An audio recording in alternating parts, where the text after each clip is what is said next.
Something you might not know about Patriots head coach Bill Belichick is that he's a huge fan of lacrosse. He actually played in both high school and college. And in the newest episode of Lacrosse Magazine, Overtime with Paul Carcaterra, Belichick was asked if Tom Brady played the game, what position he would play. Take a listen. Put him in the goal. Put him in the goal? I would have guessed behind at attack, like a Stanwyck or someone. He can't run. Yeah. I mean, he can't run, he can't dodge, he can't run. Skip, what do you make of Belichick's comments and that video you just saw? Yes. Very athletic. Allow me to launch on this, Mr. Smith.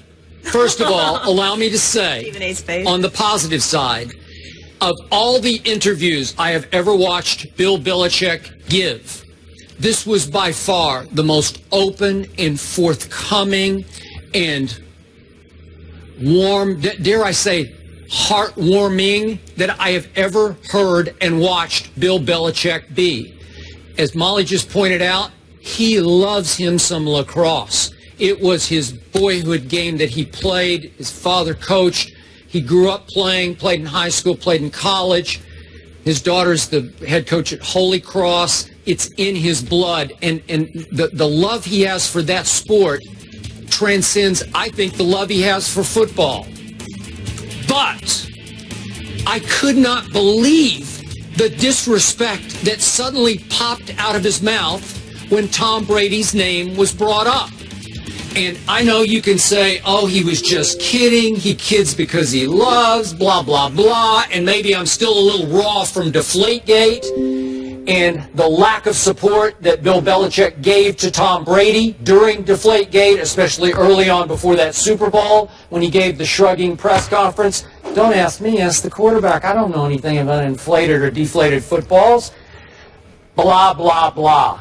Now, I'm back to my theme, and I'm going to hit this harder than ever. I believe that Bill Belichick resents the acclaim and the credit that Tom Brady has always gotten and continues to growingly get for the building of the Patriot dynasty. It is clearly, to me, much credit on Brady's side. I've told you before, it's 75-25, Brady over Belichick, and that haunts Bill Belichick. So in a very unguarded moment, when he had let his guard down with the lacrosse interviewer, and they're actually playing lacrosse catch, right-handed, left-handed, right-handed, left-handed, all of a sudden, out of nowhere, he gets asked a question, what position would Brady play? And it pops out of his mouth, we'd have to put him in goal. And the guy says, well, he'd be an attacker. No, he can't run. He can't dodge. Okay, I'm going to give you he can't run. I'll give you that much. I mean, he can run a little bit. But you telling me, Bill Belichick, that your quarterback can't dodge when he ballet dances in the pocket? Ballet dances around pass rushers. Nobody has better feet in the pocket to create that one more second that he needs than Tom Brady, the best quarterback in pro football. And to utter even quote-unquote kidding disrespect is completely out of bounds for the head coach of that team. And if I were Tom Brady, I would just shrug and roll my eyes once more because the coach does not have his back. Trust me on that. And he should. For the first time on this show, I'm going to call you an old curmudgeon. I can't believe how sensitive you are. You are ridiculous. It's just nauseating to listen to you on this subject. Skip Bayless. Were they not talking about lacrosse, or were they talking about lacrosse or not? Yes or no? Well, sure they were. Hold on. They were talking about lacrosse. He asked them about lacrosse. They were out there playing a little lacrosse. That's what they were doing. So what's your point? The point is, that's what he was talking about Tom Brady in regards to. He was talking about him. That's right. He can't do this. He can't do that. So that's why I'd have him as goalie as opposed to playing some other position for lacrosse. Obviously, Bill Belichick knows Tom Brady can play football. He certainly knows he can tap dance in the pocket like the late, great Gregory Hines. Yeah. God rest his soul. He knows that. He knows that. He would. Well, Gregory Hines is one of the greatest tap dancers ever. So obviously, if I'm saying he knows how to tap dance, it's effective. Yeah, so the point that I'm trying to make to you is it doesn't matter. I'm just talking about the tap dance, and that's all. Right. All I'm saying to you, he was talking about lacrosse. But here's the deal. The reason why this ridiculous subject has come up is because you want to use it as an excuse to get on Bill Belichick, to remind the world how you feel Bill Belichick threw Tom Brady under the bus, to remind the world of how you believe that Tom Brady is the reason for their success and Belichick has nothing to do with it. To remind the world that Bill Belichick is the one that should thank his lucky stars, because if it weren't for Tom Brady, he wouldn't even be a coach in the NFL. That's what you want to say. That's what you want to say. Okay? Well, listen, Sean Payton doesn't have Tom Brady. He's still coaching in the NFL. Mike McCarthy doesn't have Tom Brady. He's still coaching in the NFL. Well, he's got the greatest quarterback ever, according to you. Excuse me, my point is Tom Brady ain't the only great quarterback. Who's to say that Bill Belichick wouldn't have found another one? That's the whole point. So the bottom line is you can slice it any way you want to.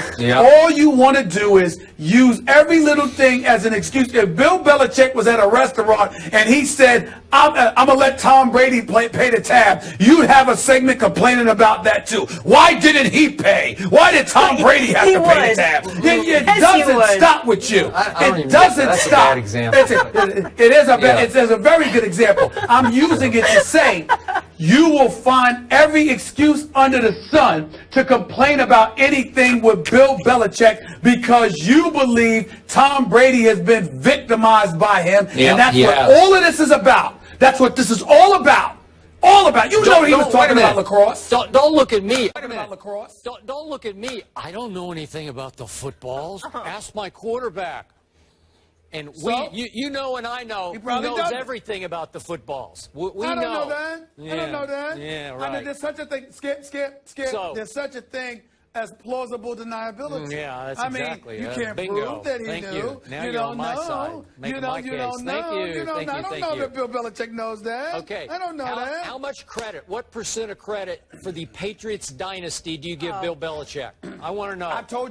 I've told you before it was 50%. Why are you making me repeat myself? I thought maybe you'd seen the light by now. You know what? It's probably going up for me closer to 80-20 now, given the great year that Tom Brady had. Yeah, this is nothing to sneeze at. Trust me on that. Well, it is. It is something to sneeze at because, Skip Bayless, the bottom line is this. Being a head football coach in the National Football League, everybody talks about how complicated it is, how many multiple responsibilities that you may have to be the leader of an organization, et cetera, and that is clearly Bill Belichick when it comes to the New England Patriots. Tom Brady is fantastic. He's great, but he benefits tremendously by having a guy like Bill Belichick coaching him every day. I respect the hell out of Bill Belichick. You need to as well.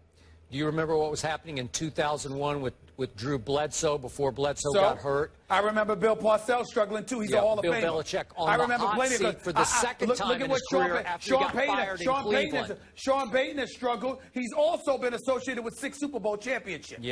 How about that? A 6th-round draft choice named Tom Brady, who ran the most awkward-looking 40 in the history of the combine. Whatever. Saved the job of Bill Belichick and made him what he is today. Stop it. Are you really showing this? What is that? There it is. There it is. Okay, that's the guy. That's the greatest quarterback ever. Now he sells cookbooks for $200. That's correct. He sells cookbooks, and he's the greatest quarterback ever. And he had the greatest 38-year-old year any quarterback's ever had last year. And he is now on a mission to gain revenge for the latest round of Deflategate next year when he will have the greatest 39-year-old year. And again, make his coach even more famous than he is. May I ask a question real quick?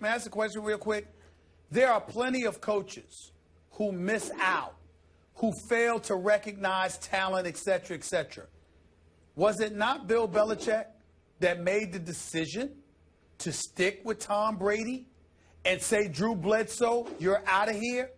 Isn't that Bill Belichick who made that call? How is it that we sit up here and we want to rave about the greatness of Tom Brady, but don't rave about the individual who recognized it and had the guts to stick with it? Every Patriot that you find that was a member of those Patriots team would tell you that they all sat up there and talked to Bill Belichick, and they raved themselves not just about Tom Brady, but about Belichick's willingness to recognize it and make the tough decisions. We sit here day after day lamenting one executive decision after another that, dare we say, is highly questionable, but we don't recognize the fact that Tom Brady may have very well not been Tom Brady if it wasn't for what Bill Belichick saw. I don't care who you are or how great of a talent you have. There is something to be said for any executive who recognizes a talent and is willing to appreciate putting them in that position so they can be in a position to shine. That's look, the bottom line. Just go look it up. Look what started happening as soon as Tom Brady took over the huddle. Watch his numbers the results. weren't fantastic. Watch what happened. His numbers weren't fantastic. They're on the way to the Super Bowl. His numbers were not fantastic. It was obvious who the new leader of the team was. Said they shouldn't have been to the Super Bowl. He showed backbone that the previous quarterback had never shown. It was obvious. It was the easiest decision Bill Belichick's ever made. That is not my point. My point is that you, I, and many others literally talk all the time about cash, about cachet, about the pressure organizations have to stick with the money guys, etc. Drew Bledsoe was that guy. And here comes Bill Belichick saying, I'm sorry, you have to sit down because we're going to go with this guy moving forward in our future. At the time that decision was made, everyone recognizes it was not easy. It was tough, but he did it. And that wasn't the only decision that Bill Belichick has made over the years. A bevy of players in and out. Bill Belichick, listen, he's not perfect, but Bill Belichick deserves far more respect and appreciation than you ever give him. Ever give him. You should be ashamed of yourself for coming at him like that. Assistant coaches on that staff in 2001 who will tell you they feared for their job security. They all thought they were about to get fired. And some kid who ran the most awkward-looking 40 ever came in his second year and saved all their bacon, all their jobs. Who drafted him? You know what? I'm not going to give you any credit for that. Who drafted him? Because every team, including the Patriots, passed him over for 5 rounds. After that workout in the combine? That's just like thank you, God. Who fell in their lap. Who took him?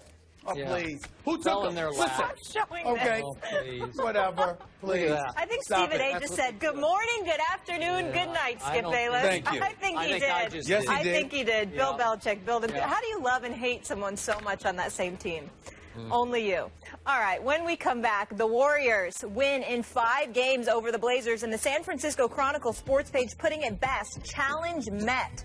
But would the Spurs or Thunder provide the bigger challenge to Golden State in the West Finals? We'll discuss. That's next. On the Hook is brought to you